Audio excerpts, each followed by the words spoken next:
už roky, takže to je pro mě srdeční záležitost a nemůžu tady nebýt. Je to taková posila, že prostě lidi ještě hodně věří a že jsou ochotní sem přijít z toho Slovenska a tak dále. Tady potkám starý známý přátelé, tak proto. Jde i o tu atmosféru, nabuzenou atmosféru těch lidí. Je teda škoda, že nepřijel papež.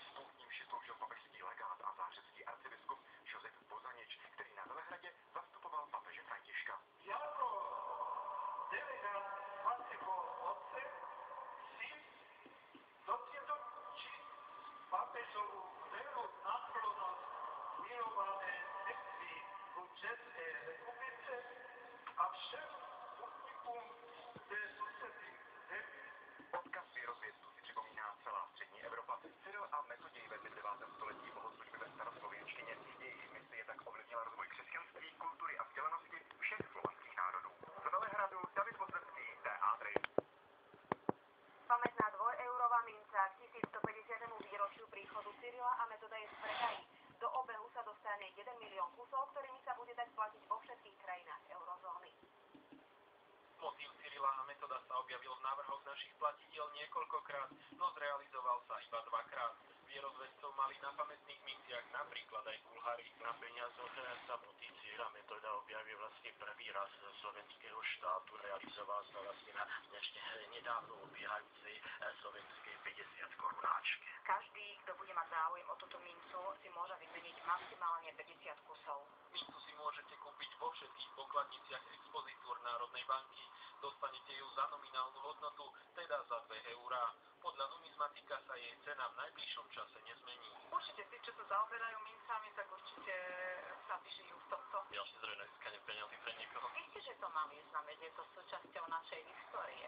Autorom víťazného návrhu je Miroslav Hrík. Na tejto 2-eurovej minci je podstate zobrazený vlastne v takom černom pohľade, v takom štýle, by som povedal, byzantských ikon, títo dvaja bratia. Na Slovensku bolo celkovo vyrazených už 5 pamätných mincí.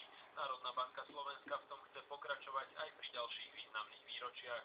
6. pamätnú dvojeurovú mincu plánuje vydať Národná banka budúci rok a síce k 10. výročiu vstupu Slovenska do Európskej únie. Razbu 1 milióna kusov pamätných euromincí realizovala mincovňa v Kremnici a cirkulovať budú v celej eurozóne. Redakcia a Miroslav Kohút, TA3.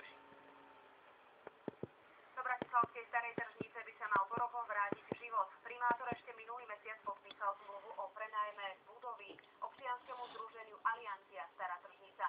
Prvé podujatia sú naplánované už na september. PKO a Stará tržnica, dve budovy v hlavnom meste, ktoré sú už niekoľko rokov zatvorené. Jedna z nich by ale mala konečne ožiť. Mestskí poslanci ešte vo februári prenajali Starú tržnicu občianskemu združeniu, ktoré v nej plánuje organizovať kultúrne podujatia, ale aj populárne farmárske trhy. Primátor len nedávno podpísal nájomnú zmluvu a kultúre tak už nič nestojí v ceste. Za prenájom 1 euro táto aliancia sa pokusí vytvoriť z tohto atraktívneho priestoru priestor, ktorý bude jednak komunitný a kultúrny a ktorý bude využívať celá Bratislava. Ďalšou z podmienok je, že Aliancia musí na rekonštrukciu priestorov ročne preinvestovať 120 000 eur.